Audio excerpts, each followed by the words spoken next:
Hi friends, hello viewers, welcome to my channel. ಎಲ್ಲರಿಗೂ ನಮಸ್ಕಾರ.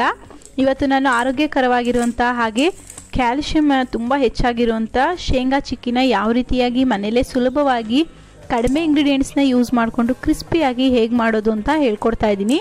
So ಈಗ ಮಾಡೋದು ಹೇಗೆ ಅಂತ ನೋಡೋಣ.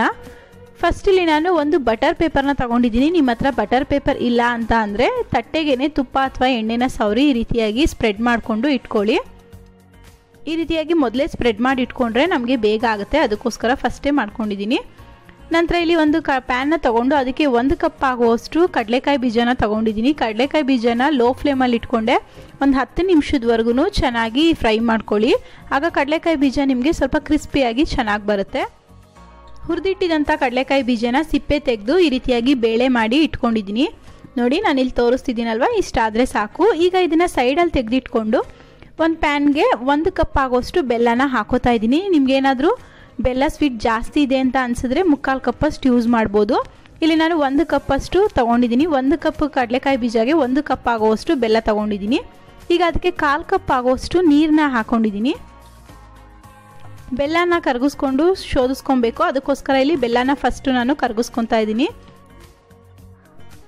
ಈಗ ಇಲ್ಲಿ ಆಲ್ಮೋಸ್ಟ್ ಬೆಲ್ಲ ಎಲ್ಲ ಕರಗ್ತಾ ಬರ್ತಾ ಇದೆ ಅಲ್ವಾ. ಸೊ ಬೆಲ್ಲ ಪೂರ್ತಿಯಾಗಿ ಕರಗಿದೆ. ಈಗ ನೋಡಿ, ನಾನಿಲ್ಲಿ ತೋರಿಸ್ತಾ ಇದ್ದೀನಲ್ವಾ, ಈ ಟೈಮಲ್ಲಿ ಒಂದು ಕಡಾಯಿನ ಇಟ್ಕೊಂಡು ಅದಕ್ಕೆ ಶೋಧಿಸ್ಕೊತಾ ಇದ್ದೀನಿ. ಬೆಲ್ಲಲ್ಲಿ ಏನಾದರೂ ನಿಮಗೆ ಕಸ ಇದೆ ಅಂತ ಅನಿಸಿದ್ರೆ ಶೋಧಿಸ್ಕೊಳ್ಳಿ, ಇಲ್ಲ ಅಂತಂದರೆ ನೀವು ಡೈರೆಕ್ಟಾಗಿ ಹಾಗೆ ಯೂಸ್ ಮಾಡ್ಬೋದು. ಈಗ ಸ್ಟವ್ನ ಫುಲ್ ಹೈ ಫ್ಲೇಮಲ್ಲಿ ಇಟ್ಕೊಂಡು ಬೆಲ್ಲನ ಚೆನ್ನಾಗಿ ಕುದಿಸ್ಕೊತಾ ಇದ್ದೀನಿ. ಪಾಕ ಬರಬೇಕು. ಯಾವ ರೀತಿ ಪಾಕ ಬರಬೇಕು ಅಂತಂದರೆ, ಒಂದು ತಟ್ಟೆಗೆ ನೀರಿಟ್ಕೊಳ್ಳಿ. ಅದಕ್ಕೆ ನೀರಿಟ್ಕೊಂಡು ಪಾಕನ ಹಾಕಿದ್ರೆ ಪಾಕ ಹಾಕಿದ ತಕ್ಷಣ ನಿಮಗೆ ಗಟ್ಟಿಯಾಗಿ ಕಲ್ಲು ರೀತಿಯಾಗಿ ಆಗಬೇಕು. ನೋಡಿ, ನಾನಿಲ್ಲಿ ತೋರಿಸ್ತಿದ್ದೀನಲ್ಲ, ಈ ಹದ ಇರಬೇಕು. ಈಗ ನೀರನ್ನ ತೆಗೆದು ಗಟ್ಟಿಯಾಗಿರೋ ಪಾಕನ ಈ ರೀತಿ ತಟ್ಟೆಗೆ ಹಾಕಿದ್ರೆ ಸೌಂಡ್ ಬರಬೇಕು.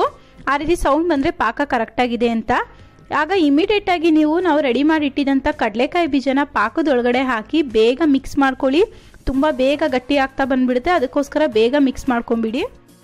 ಮಿಕ್ಸ್ ಮಾಡ್ಕೊಂಡ್ಮೇಲೆ ನಾವು ರೆಡಿ ಮಾಡಿ ಇಟ್ಟಿದ್ದಂಥ ಬಟರ್ ಪೇಪರ್ ಮೇಲೆ ಹಾಕ್ಕೊಂಡು ಸ್ಪ್ರೆಡ್ ಮಾಡ್ಕೊತಾ ಇದ್ದೀನಿ.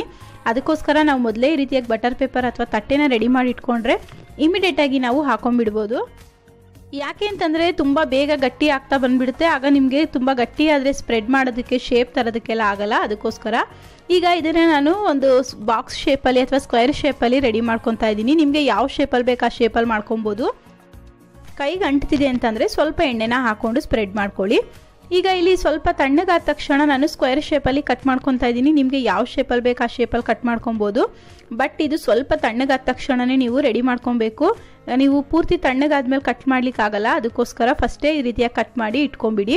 ಈ ರೀತಿಯಾಗಿ ಕಟ್ ಮಾಡಿದ್ಮೇಲೆ ಒಂದು ಅರ್ಧ ಗಂಟೆಯಿಂದ 1 ಅವರ್ ತನಕ ಹಾಗೆ ಬಿಡ್ತಾ ಇದ್ದೀನಿ.